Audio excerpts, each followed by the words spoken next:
Hello everybody, this is ManuS and welcome to another Eternal Reviews. Today we're gonna review the Justice cards for Omens of the Past in the third part of this review. So let's get started. First off we have Groundwork Choir. The card is kind of interesting. The problem that I see with this card right now, especially in Constructed, is that we don't have enough early mentor effects. Like, we have Sparring Partner as a 2-drop, which is arguably the best thing to pair with Groundwork Choir, but without Sparring Partner, Groundwork Choir is pretty underwhelming as a 1-1, and there's like Dragon's Breath, which we could use on turn 2 to kill something and turn it into a 3-3. It's worth noticing that it turns into a 3-3 and then deals 3 damage with Dragon's Breath, so that's decent. But the problem is, sorry about that, but the problem is when you're on the play there's probably nothing you can kill, or there's only something meaningless to kill, and even on the draw it's kind of so-so, and you also have to deplete Groundwork Choir, so it's a bit so-so. In Limited, I guess the card is playable if you have enough mentor for it. Otherwise I would not want to run it. Next we have Minotaur Oathkeeper. This is basically exactly the same thing as Exalted in Magic.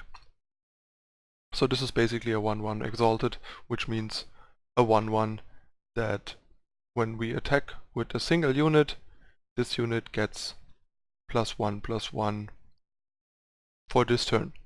So I would say in Limited this is actually pretty good. It attacks for 2 on turn 2 and helps other units later to attack into bigger units, which is pretty nice. In Constructed I am not sure how good it's gonna be. Unfortunately a 1-1 Exalted, usually at least in Magic, is not a Constructed level card, and it's unlikely to be one here. Next we have Copperhole Herod, clearly not a Constructed card, but a pretty good Limited card. A 1-3 Endurance is pretty decent, and it turns into a 3-5 Endurance in the late game. These new ultimates for 6 are very reasonable. 6 is something that you reach in most medium long games, especially in Limited, and therefore makes for a very realistic ultimate, unlike the 8 cost ultimates in the past, which only came up occasionally. These come up all the time. There we have the mentioned Sparring Partner. In Limited this is a great 2-drop. In Constructed it is still a considerable option, especially with Groundwork Choir. But outside of Groundwork Choir I'm not sure if this is worth putting in your Constructed deck with better alternatives available. Next we have Stalwart Silverwing. Once again in Constructed not really a consideration. Sure, it's a Valkyrie, which is relevant for the Valkyrie 2-drop, but other than that all we get is a 1-1 flying with Revenge, and the Revenge is really not worth a lot on a 1-1 flying to begin with.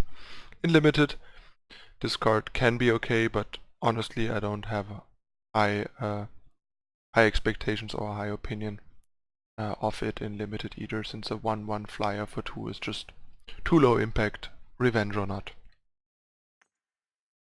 Next we have Strength of Many, another pump spell. This one gives your unit plus X+X, where X is the amount of units that you have until end of turn. So in Limited this is certainly a pretty solid combat trick. In Constructed I am skeptical if it will see any play, since usually Justice decks and Justice decks that care about combat tricks don't have enough units to make this worthwhile. In addition to Finest Hour, you would need at least 4 units for this to be reasonable, I think, and that's already a lot of units, and if your typical aggressive Justice deck has that many units out, you're usually doing really well for yourself already. Next we have Talon of Nostrix, our, I think, first real 2-cost relic weapon, other than Charchain Flail. And for that we get a 2/2 relic weapon, which is very reasonable. I think this is a really solid limited card, and might even be constructed playable with so many 2 health or less Aegis units out there, for example. This is a very effective way of getting rid of all the Bartholos, Vadiuses, Snow Crusty Eddies, and Silverwing Familiars, to name a few. Next we have Tinker. I think this card is really bad. It's basically a bad Inspire. I don't like it in constructed or limited. We basically get a Scry 1, as I explained before. Look at the top card, put it on top or bottom, and then give the top unit or weapon of your deck +2/+2, so we get double the pump effect of Inspire and less than half the draw effect of Inspire, and it's a spell, not a fast spell, and it costs 2. I think the card is really bad in both formats. Next we have Drunken Scholar. A 2/2 for 2 is pretty good in pretty solid in limited already, if you add a good ability to that, which in this case is a random battle skill that you can also give to a unit of your choice in your hand at the same time. In constructed, I think this might be a bit overrated. I've seen people play this quite a bunch. I'm not convinced yet that this is better than alternatives in Justice and the second color you usually play, so I personally didn't feel the urge to put it in my Justice constructed decks that I've tried so far, but maybe I'm wrong and I will come around on it. But so far I don't think this is good enough for constructed usually. The fact that it's a random battle skill makes it very uncontrollable and might give you battle skills that you don't really care about, so you cannot control how impactful this is going to be. It can range from pretty good or very good to pretty meh and like a limited card. But yeah, limited this is great. Next we have Copperhole Cuddle. +2/+2 weapon for 3 is not particularly impressive. When the wielder dies, we get a 2/2 Minotaur, which is decent. But yeah, I think in constructed this is not good enough, but in limited this is a very solid or even good weapon. Next we have Copperhole Shieldman. This is a really weird card, honestly. I don't think this is remotely relevant in constructed, since it's just a wall basically. In limited I'm not super high on it either, but if you have a very defensive controlling deck, I could see wanting this. This is basically a bad Dune Phantom. We get 1 more health and lose the flying and the ambush, making it a lot less versatile, but still a really good blocker that can block most units. Next we have Emerald Ring. Once again, rings are really slow and clunky for constructed. I don't think they have any use in constructed, especially if it's only a +1/+1 weapon you get. In limited, this might be okay. I had to play against this in my first draft, and since my deck was kinda slow, the card was pretty annoying, since actually the +1/+1 weapon I think is better than getting a 1/1 unit. So eventually the opponent's board will completely grow out of control, since the amount of weapons to a unit, as far as I know, are not limited, unlike the board space, which is limited to 12 units, which is why the ring that makes 1/1 units is not very good, but this one is pretty good. This is at least a ring that will win the game given indefinite amount of turns, because ultimately your board will be so big that you just turn everything sideways and the opponent has to jump block and then lose the turn after, or dies right away. So yeah, this is an okay win condition in the slower deck. I think it can take over the board given some time and generate some nasty board presence. Next we have Fencing Master. This is a card that I think is really interesting or constructed even, since 3 power 5/5 in a single faction is pretty appealing, and there's a bunch of nice ways to turn this on, like Permafrost, Gerald's Frostkin, or the new Peacekeeper's Brood. So all in all, this is an interesting card to try and toy around with in Constructed, mostly in Horror I think, and in Limited, if you have enough enablers like Frostkins and stuff, this is gonna be a powerhouse, otherwise it's gonna be really disappointing. Next we have High Branch Sentry. I think in Constructed this is a bit underwhelming. A 3 power 3/3 that turns into a 4/4 but has to take off a turn. It's just not impressive enough, but in Limited this is rock solid. A 3/3 for 3 is already very solid, and potentially turning it into a 4/4 with mentor effects like Dragon's Breath is great. So really good common for Limited. Next we have Spirit Guide. This is a decent card for Constructed, I would say. Just not sure what to do with it yet. We get a 3/3 for 3 with Lifesteal, which is solid. Costs double green, so we have to be heavy enough in green, and it has Mentor, give the student Lifesteal. So this is nothing for an aggro deck, I would say. It's more likely something for a solid, beefy mid-range deck that cares about Mentor with like the Watcher, like the 4/6 for 5 that gives you a 5/5 beast and stuff like that. Mentoring that with a Spirit Guide, for example, is pretty sweet, and so on. So yeah, this is an interesting mid-range card for Constructed, and in Limited this is clearly a premium 3-drop. Next we have another Stranger. A 3/3 Stranger for 3 is already pretty solid, and adding Endurance to that for all Strangers is certainly decent. The one thing is, in Constructed, even with Strangers being a thing, there will be better Strangers, so I don't see this making much of a splash in Constructed most likely, even if Strangers become viable, but in Limited this is a great 3-drop. Next we have the mentioned Peacekeeper's Brood.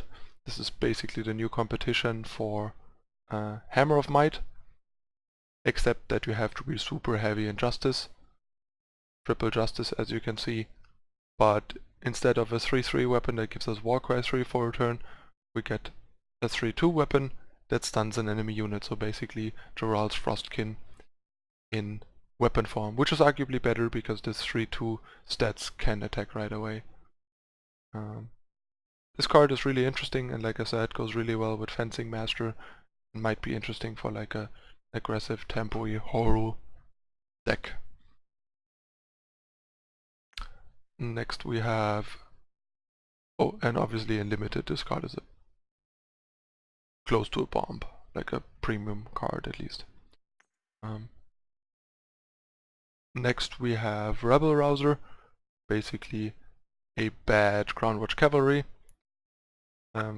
First of all, it doesn't give its attack and health to the enemy, to the targeted unit for this turn. It only gives +2/+2 even if it gets bigger by Warcry, which makes it a lot less appealing. And to make up for the fact that it's only this turn, it has Revenge. But yeah, all in all, this card is very underwhelming. Even in Limited, I'm not super impressed by it, I think, and in Constructed this is not even a consideration. Next we have Shard of the Spire. Talked about this in my spoiler review already.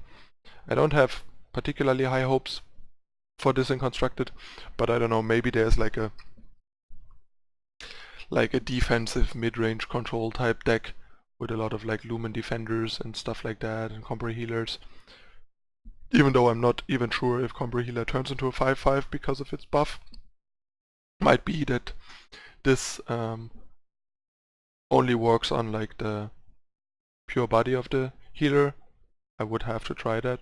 If anyone knows how the interaction works, for sure, let me know. It is very possible that it still turns into 5/5, which would be much better.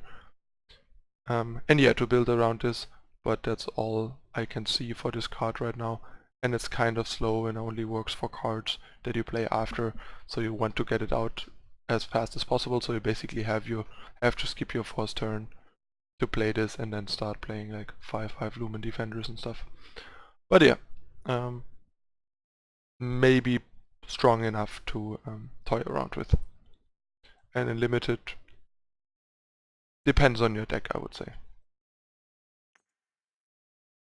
Next we have a weapon, clearly not a constructed card. In limited, this is decent but not great. We have a 1/3 weapon that gives endurance, which I think is much better, but this is still okay. Giving +2/+3 and being a weapon can be good enough. Next we have Valkyrie Militant, another Valkyrie, but another pretty bad Valkyrie. Not a constructed card, and even in limited it's only solid, but in limited it's solid since we get a 2/2 flyer for 4 with a minor upside, so that's decent. Makes our relic weapons a bit better and or buys us a little extra health in races, and 2/2 flyers for 4 are at least acceptable and limited. Next we have Valkyrie Spire Guard, another card I talked about in spoiler review. I think this card is really interesting for constructed, since a 6/6 flyer for a conditional 6/6 flyer for 4 is potentially really good. The problem is we lack some Valkyrie support for it. Right now I only see this in like a flying Argenport aggro deck with like Valkyrie Enforcers, Spire Guards and Magto to have 12 Valkyries to turn these on, since they turn on each other if you have 2 Valkyrie Spire Guards. They are both 6/6. And yeah, in limited this is still a pretty good card, because at worst it's a 3/3 flying for 4, which is still really good in limited, and if you can turn it on, it's gonna be really great and can kill the opponent very quickly.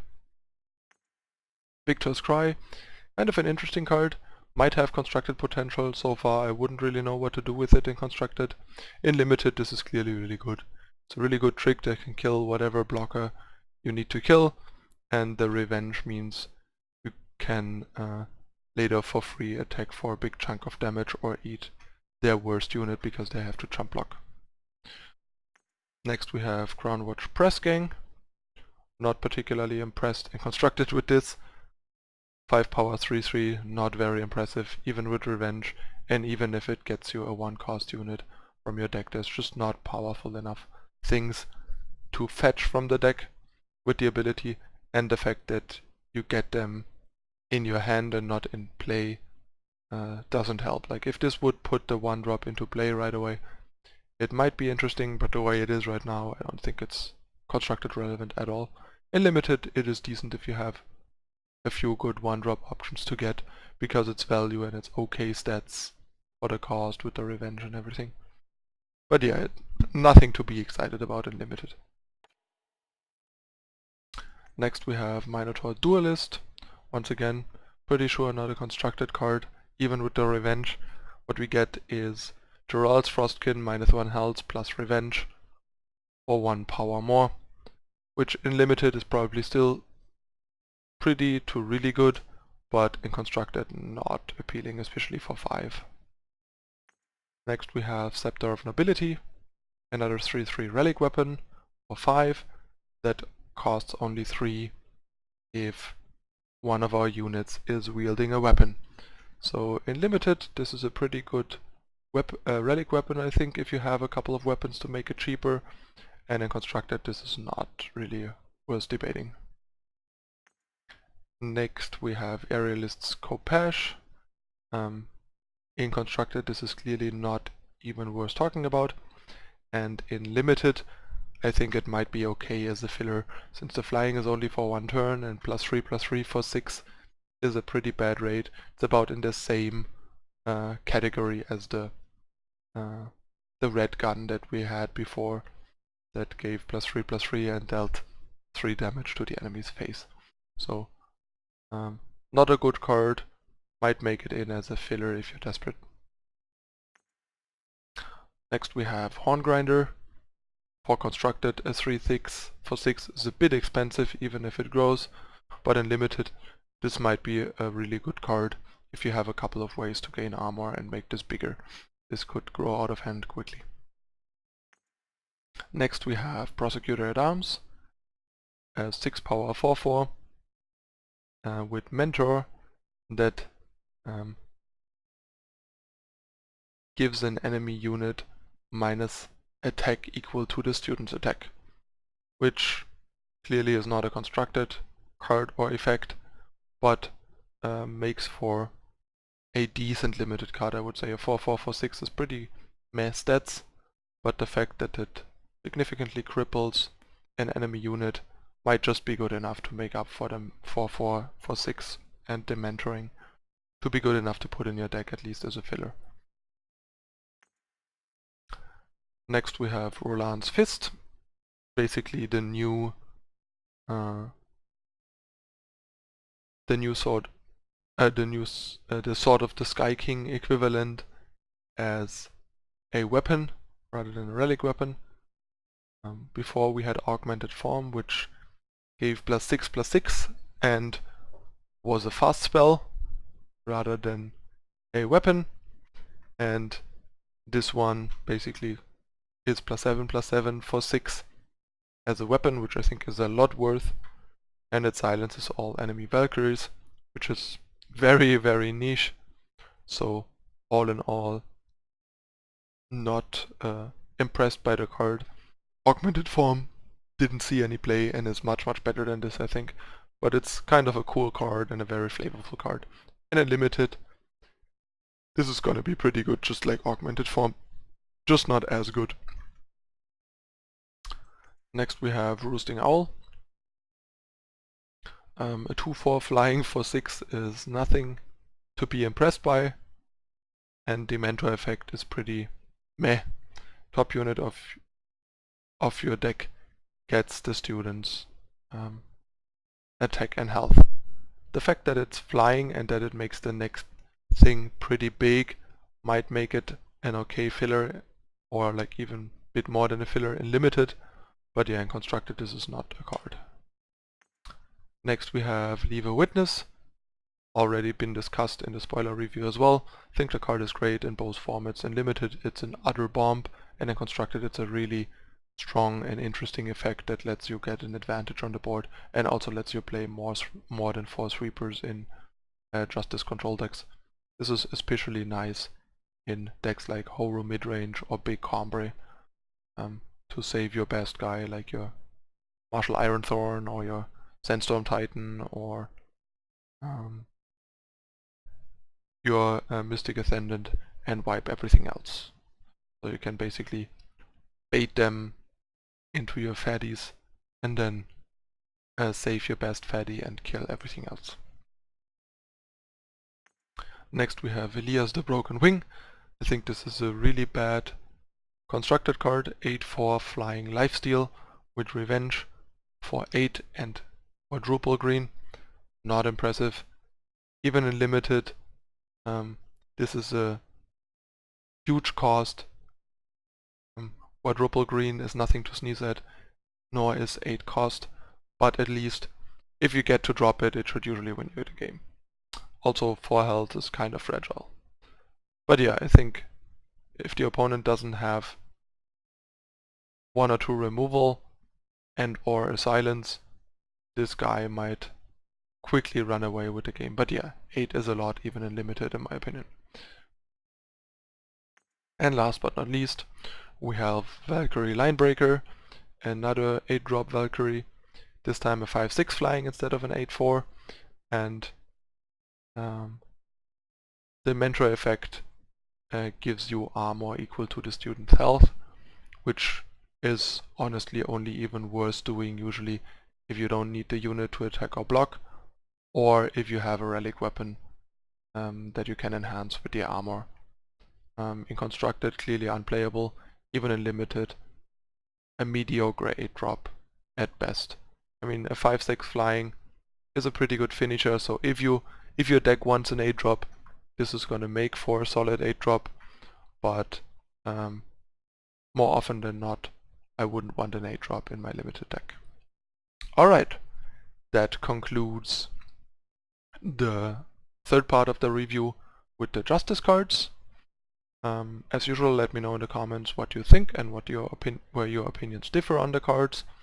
And if you want to support me and my content, you can do so by checking the donation link down below in the description. You can also find my social media there to follow me.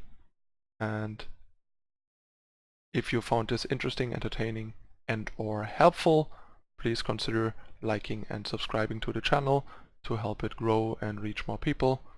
And that's it again for today. Thanks for watching. See you next time. Bye.